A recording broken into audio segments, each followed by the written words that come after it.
วันนี้รวมสุดยอดฝีมือนะวันนี้เรามากันงานเปิดบ่อทรายที่เขาปิดมานานนะครับรีสอร์ทที่อ่างทองเปิดตกชะโดแข่งนะครับมีประมาณ20ลำแต่โอ้โหรวมตัวท็อปเลยรวมคนแบบนักมือลากชะโดมาหมดนะครับโอเวนซีนิกอแมนโดนะครับนพพรพี่ผีร็อกเพิร์ลนะครับมาก็คนอื่นอีกมากมายนะครับวันนี้ก็มาตกชะโดกันอากาศปิดน่าจะกัดผิวน้ำนะเมื่อกี้ไล่มาตัวหนึ่งตอนนี้ก็คือต้องเข้าหมายกันดีๆนะครับต้องเข้าหมายกันดีๆเลย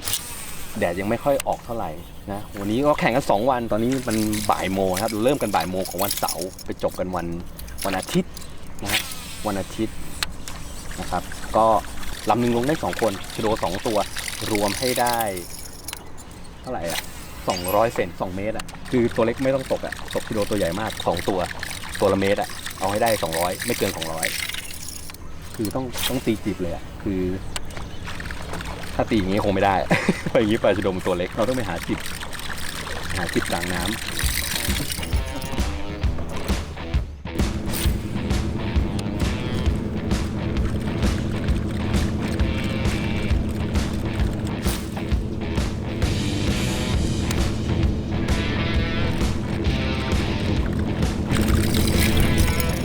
อันนี้ก็จิบไม่กินนะเนี่ยตั้ง3 ตัวขาดตัว ทำไมรู้ด่ะได้เบ็ดมัดตาดเปล่าได้เบ็ดมัดตาดเปล่า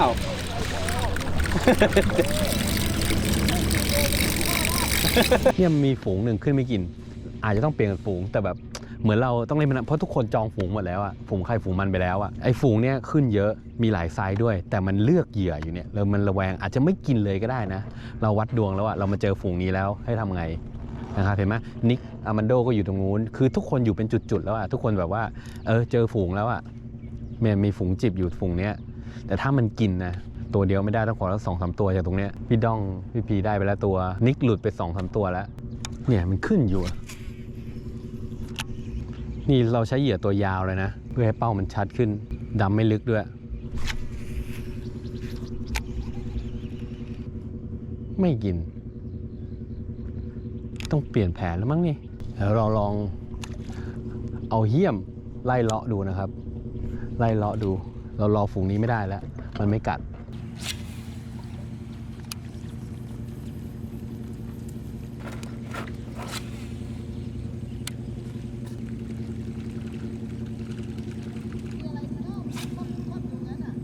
มันไปไหนไม่ได้ไงไปคนอื่นเขาก็อยู่หมดแล้วไงเราก็ตีชื่อไว้ตรงนี้ไงมันกัดก็กัดไม่กัดกูไปก็ไปทับรอยคนอื่น เนี่ยแบบไม่มีคนได้หรอพี่อุ๊ดอีกแล้วน่าเบื่อว่ะ อันนั้นได้ตัวหนึ่งพี่ด้องได้2 ตัวพี่อุ๊ดตัวหนึ่งผิวน้ำหมดเลยปะปักเหรอปักไม่กัดเลยเนี่ยวันนี้ไม่มีใครได้มีคนได้น้อยมันตื่นเนี่ยเหลือเยอะช่วงชิงจังหวะนี่ตาม3 ทีไม่กัดสักตัวเดี๋ยวยางมีอาการเยอะแล้วคนบีจะไม่กัด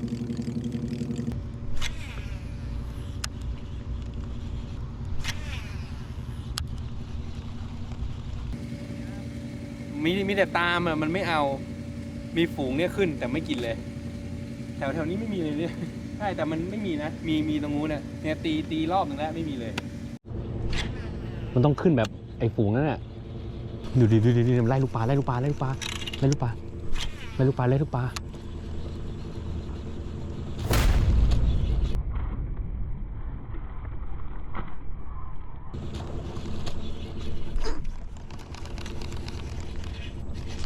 อ้โหไล่ลูกปลาพอดีเลยอ่ะ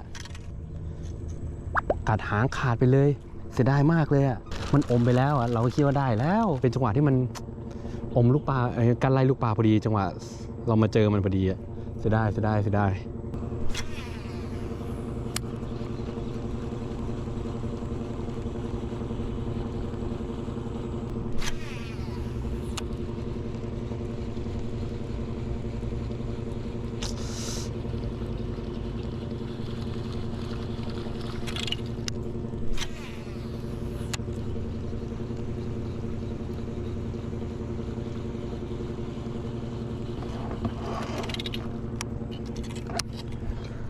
โอ้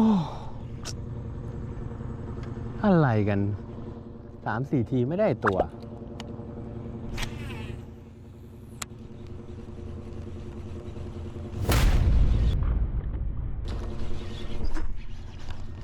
ไม่ได้ตัวอีกแล้ว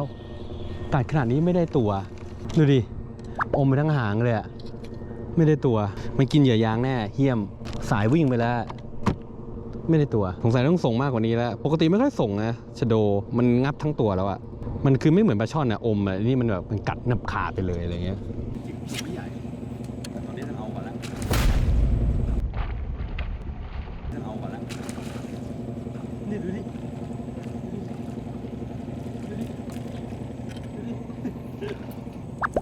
เนี่ยดูดิกัดหางน้ำขาดคือมันจู่โจมด้านหลังอะส่งก็ไม่ได้ส่งก็ไม่ได้ตัวไงบ้างกัด3-4 ทีไม่ได้ตัวกัดแต่ตัวเล็กอะ2-3 โลอะไรเงี้ยกัดไล่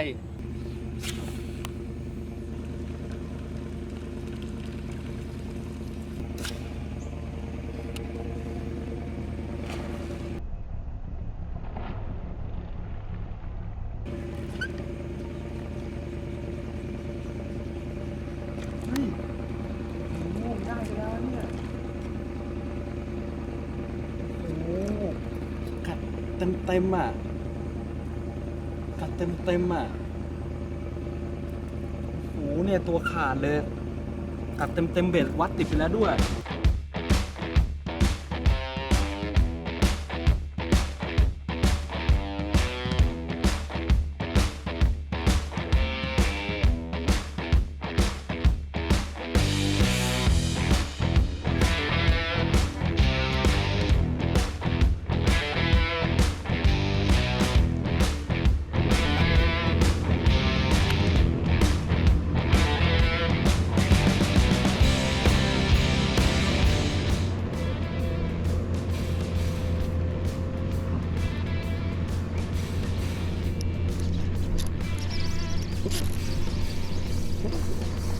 โอ้โห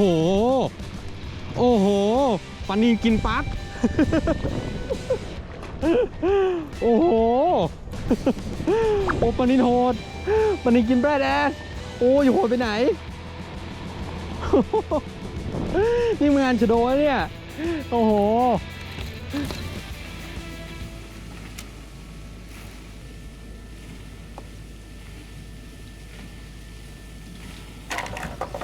มาเว้ย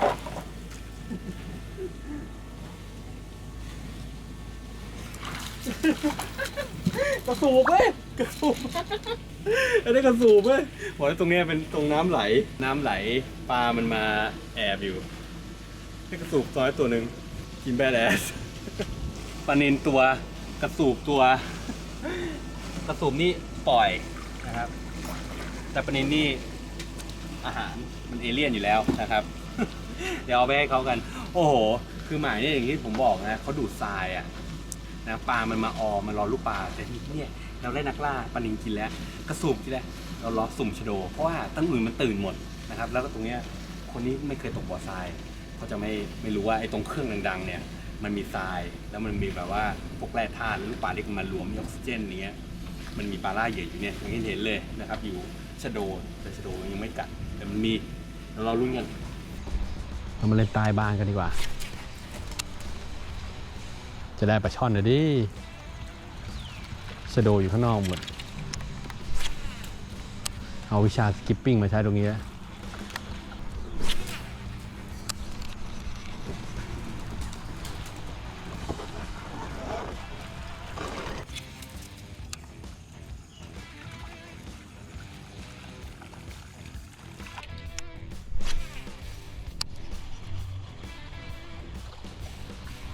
ถ้าได้ก็ได้ในนี้แหละ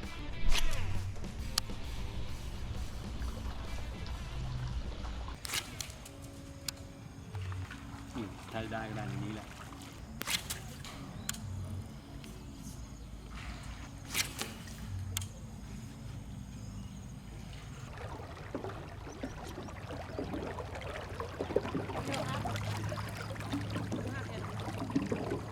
พวกนี้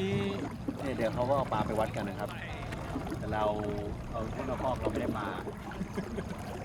2 ตัว ไม่ได้ใช้ไหมเอาไอ้เหี้ยมันไอ้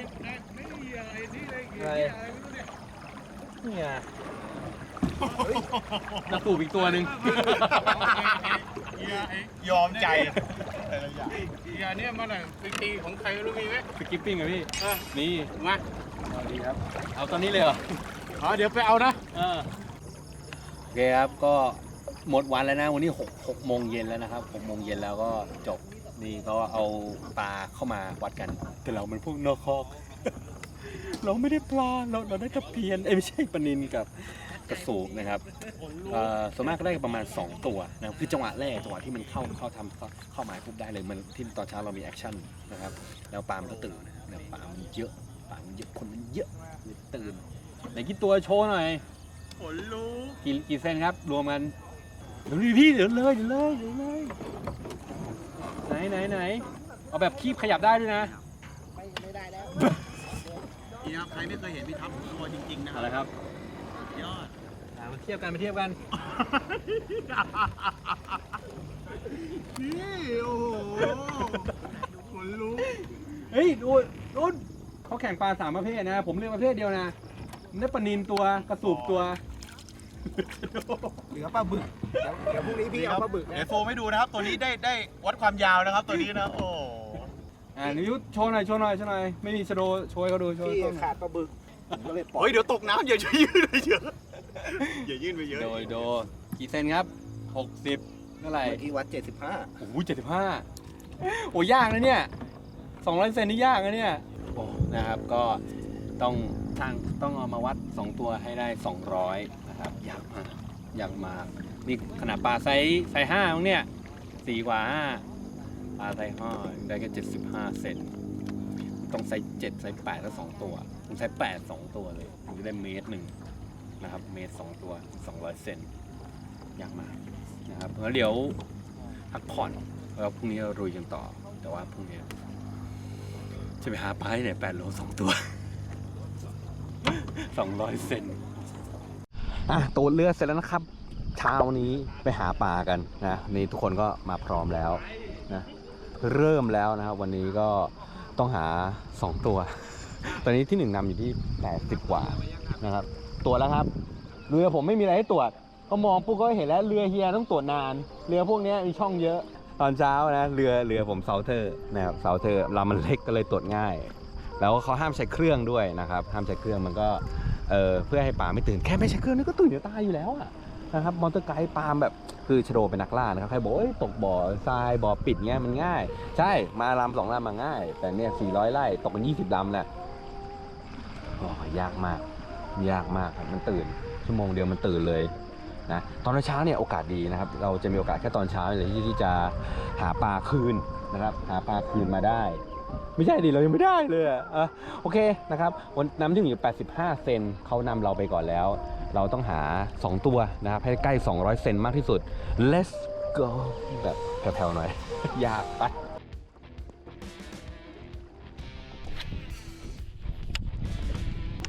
ตอนเช้ามันน่ากินนะเนี่ย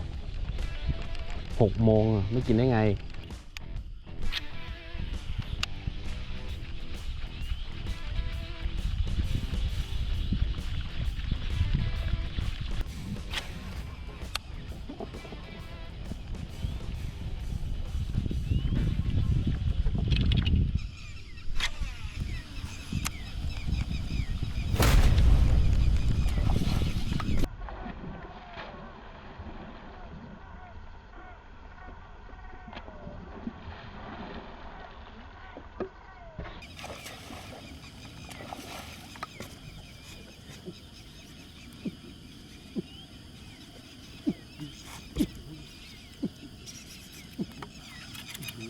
อย่างเงี้ยอยู่ เนี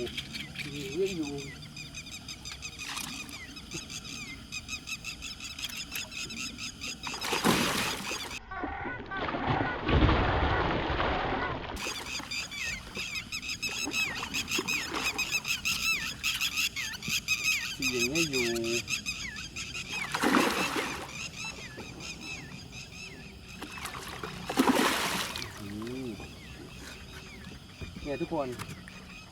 ปลาที่เนี่ย กัดอะงับหัวเบ็ดมันอยู่ด้านบนเห็นไหมมันไม่ทะลุเพดานมันแข็งมาก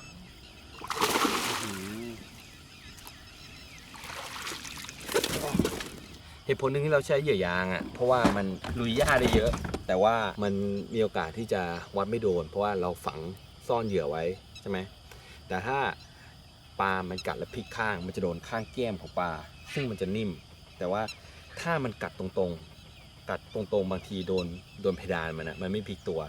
ถ้าจังหวะบวกมันบวกแรงด้วยใช่ไหมตัวเนี้ยไม่ทะลุหลายตัวมากนะที่เอาไม่ได้ตัวนี้โอ้โหผอมมากเลยเขา80กันแล้วตัวหนึ่ง80ร้อยกว่าเซนเขาเอา200เซนเขาแข่ง200เซนตัวนี้เรามาวัดดูกันนี่เครื่องวัดมาตากนึกว่าจะไม่ได้เปิดซิงซะแล้ว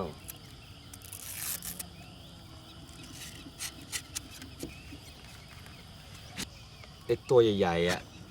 ไม่ค่อยกัดตัวเล็กๆเนี่ยกัดจังเลยกัดโหดมากไม่ถึง70เลย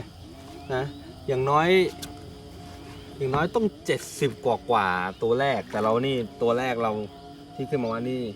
69เองอะไม่มีทางทัน ต้องไปหาตัวใหม่ไม่งั้นก็ต้องบอกว่าหาตัว90ซึ่งปลาไซส์90ต้อง7-8 โลแล้วอะ90เซนเขาเอารวมกัน200เซนทีใหม่ของเราเปิดซิงปลาในที่สุด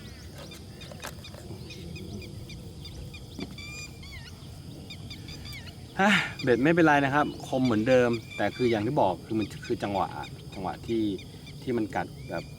โฉบบางทีมันกัดหางบางทีมันกัดง่ำตัวจังหวะวัดนะครับบางทีเราฝังมันไว้มันยับมันย่นเหยื่อนะแบบเนี้ยปลามันกัดขบเหยื่อแล้วมันย่นเหยื่อมันก็เป็นการ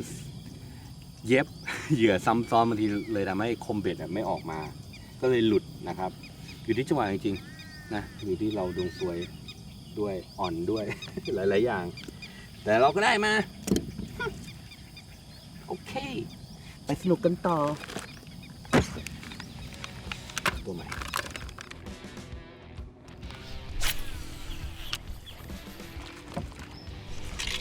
สวยแล้วไม่กัดเลยเราหนีมาในอ่าวเล็กแล้วนะครับเราอ่าวที่เราโดนเมื่อวานมันต้องวัดดวงอ่ะเราเล่นข้างนอกไม่เจอแล้วตอนนี้เขาอยู่กันครบแล้ว อยู่กลางอ่าวกันหมดแล้วเขาสามารถติดปลาจิบกันแล้วนะครับเพราะว่าปลาป่าไม่ค่อยเอาแต่ตอนเช้าอ่ะเรายังมีโอกาสได้ปลาป่าอยู่นะถ้าไม่ตีปลาป่าตอนนี้ก็ไม่รู้ตีปลาจิบตอนไหนแล้วอ่ะตีปลาป่าตอนไหนแล้วนะครับตอนเช้าเนี่ยนี่6 โมงอยู่เลยนะปลาไม่กัดมันตื่นจากเมื่อวานนั่นแหละทุกคนเขาเข้าหมายกันหมดแล้วเดี๋ยวขอตรงนี้หน่อยขอให้มีปลาป่าอุ่นใจสักตัวหนึ่งอย่างน้อยเราก็มีเทียบเท่าคนที่ได้เมื่อวานเราเยี่ยมรอป่าตรงนี้เลยมันไม่มีคนเข้ามาเพราะตรงนี้มันต้องรอดเครื่องดูดทรายมามันไม่มีคนเข้ามา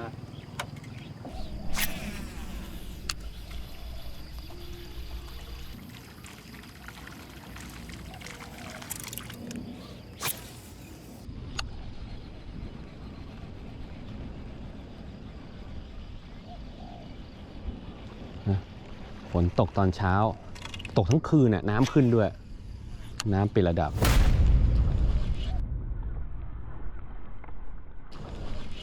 นี่ไงเห็นไหมได้เลยบอกแล้วว่ามาตรงนี้ได้แน่อ้าวรุด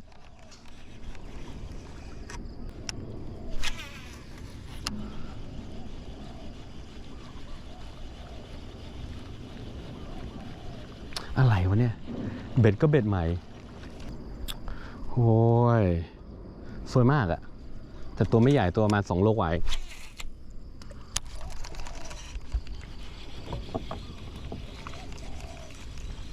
โอ้กัดเต็มหลุดโดนเพดานมาแล้วแหละน่าจะโดนเพดานมันนะมันกัดโดนเพดานปากมันอะถ้ามันโดนข้างๆอะ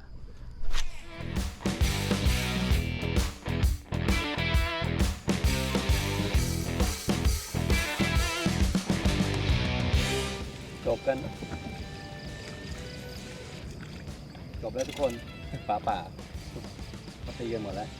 เราพลาดเองเจาะเพดานน่ะ จอดไม่เข้านี่เพิ่งเปลี่ยนเป็นไม้นะปกติสกิปปิ้งนี่ตูมอย่างนี้ไม่ค่อยพลาดนะนี่ตีเหยื่อเบ็ดอะไรครับเนี่ย ไม่ตัดครับ ใบพัดอ๋องั้นเป็นตัวเดียว ครับ อ๋อตัวเดียวนั้นอยู่ อันเนี้ยครับ อ๋อตัวเดียวต้องไหลอยู่แหละเนี่ย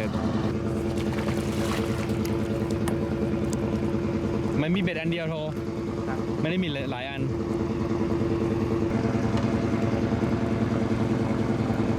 ผมว่าพี่ทำอะไรอยู่ ยาวเนี่ยมาทีละอันเนี่ยแค่ค่อยแก้นั่นแหละเนี่ยโทรเอานั่นไงนั่นสวิงมันหมดแล้วมันหมดแล้ว มันหมดแล้วเฮ้ยโอ้โหไป3 โลแล้วชนะได้เลยเนี่ยตัวนี้ไม่3 โลแล้ว มีอยู่70เมื่อวาน ยาวฮะ เมื่อวานมีอยู่70 เมื่อวาน70เนี่ยตัวนี้นี่โอ้โหนี่ให้ค่าดำเลยเนี่ย อุ้ยตัวนี้ไม่70แล้วเนี่ย70 กว่าแล้วโอ้โหเราตีตั้งนานไม่กิน โอ้มาถึงวันแรกเลยโอ้โหดำลงไปนี่ได้เลยตัวนี้มันก็มี70 กว่าตัวนี้เยอะตัวนี้ใหญ่นะเนี่ยพี่มีที่วัดไหมครับ มีอยู่ครับ ไหนผมอยากรู้ว่าตัวนี้ผมว่าโอ้โหตัวนี้แตะ80ได้ไหมเนี่ยโอ้มันหมดแล้ว หมดมันดำ มันเรียบร้อย พักใหญ่แล้วครับพี่ โอ้โหนะประเดิมเจิมสวิงมาสิเจิมสวิงอ๋ออยู่ข้างเรือเลยที่วัดเรียบร้อยโอ้ตัวนี้มีแตะ80ป่ะนี่80แน่โอ้โหเกือบเว้ย75เมื่อวานวัด65เขาไปวัดนู่นได้74 โอ้โหเท่าไหร่ครับ 70กับ75 74ตัวนี้รวมกัน2ตัวชนะแล้วมั้งเนี่ยฮะสงสัยชนะแล้วเนี่ย100 กว่าแล้ว ขอบคุณมากครับพี่ ขอบคุณครับเราไม่ได้ก็มาช่วยเขาแทนโอ้โหไปเราไปหาเราต่อ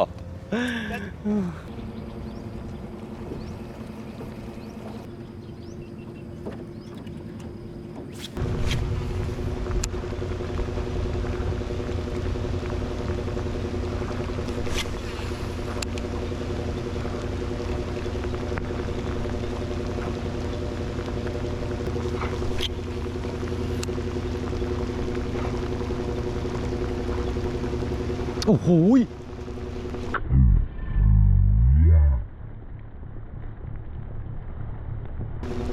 อุ้ย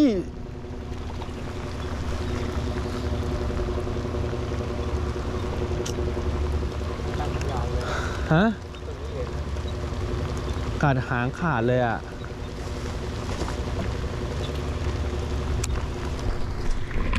โอ้แต่คนจะไม่ได้อ่ะดูดิตามมาถึงเรือแต่คนจะไม่ได้คิดดูสุดยอดอะ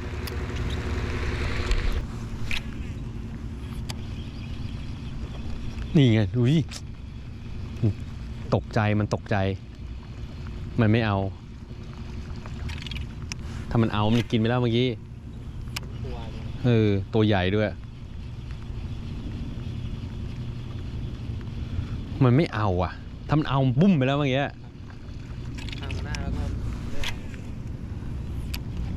ผ่านหน้าแม่งตกใจหนีแทน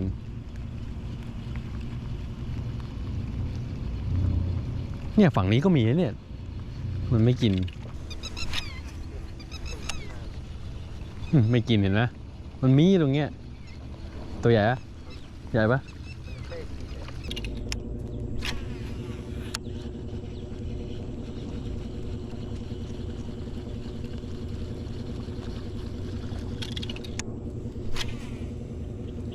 พอดีเลยโอ้โหโอ้ลงหัวมันพอดีเลย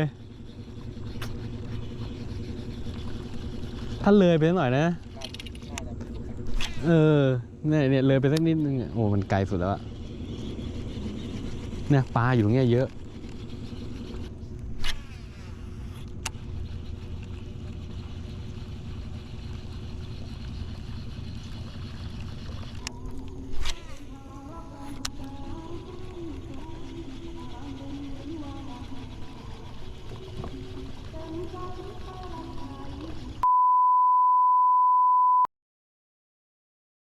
กล้องดับ ดูดิคนมันจะไม่ได้คลิปนี่นะกาดเทียมนะนี่มันเหลือแต่ตัวเท่านี้แล้วอะนะครับเหลือแต่ตัวเท่านี้แล้วที่มันกัดอะนอกนั้นมันก็แบบมันระแวงหมดแล้วนะครับยากแล้วเนี่ยดูดิแม้แต่คลิปยังไม่ได้ให้ทุกคนดูเลยอะคือกล้องมันดับไปก่อนอะนะจังหวะที่มันกินคิดว่ามีไซส์แล้วโอ้เนี่ยกาดเทียมมิดเลยทีตัวเงี้ยมิดแก้มโอ้ยเสียดายไม่ได้ตัวใหญ่เข้าบ้างนะฮะไอ้นี่ได้2 ตัวอะไรอ่ะเฮ้ยตรงนี้นะชั่วร้ายมากอันนั้นมันมีความหวังไงอันนี้มันไร้ความหวัง ทับตีไม่หยุดนะนี่ทับหยุด เราได้กี่ตัวนะ ไม่ได้เลยได้ตัวนี้ตัวหนึ่งก็เอาไม่ขึ้น ที่ ไม่อยากฟัง ไม่อยากฟาดเบรกยางดำเลย ไม่เราละพูดคุยใครละ เห็นตัวนั้นเห็น ทับหน้ามาตั้งนานแล้วว่ะ ตัวนั้นเห็น ไม่มีใครเบรกเลย ใช่เพราะว่าผมไปอ่ะมันเรือมันเร็วมันเลี้ยวไปก่อนผมเล็งไว้ ผมจองไว้เมื่อวานมันกัดผมไว้แล้วมันเข้าไปแล้วได้ยินเสียงโอ้ย เหยื่อดิเหยื่อดิเหยื่อดิ อุ้ย เฮ้ยมีเยอะไหมอุ้ยมีเยอะไหมอะ เข้าใจเดียวกัน แบบเนี้ยมีเยอะไหม ไม่ใช่ เดี พี่ ยวกัน เพราะว่ามันมีประวัติบ่อทรายไอ้สีเนี้ย อ่ะ น้ำ แล้ว เนี้ย แบบเนี้ยมีเยอะไหม มีแค่ตัวนี้แหละพี่ นี่นี่อะไร ทำไม มัดตาด ผม จอด คนนู้นน่ะเขากินอ่ะแล้วมันเข้าป่าแล้วเขานานมาก ผมอ้อมเกาะเสร็จแล้วอ่ะ ยังไม่ออกมา ไม่ออกมา ผมไม่ ใหญ่เหรอ ฮะ ใหญ่เหรอ ตอนแรกบอก3 โล 3 โลลงไปดู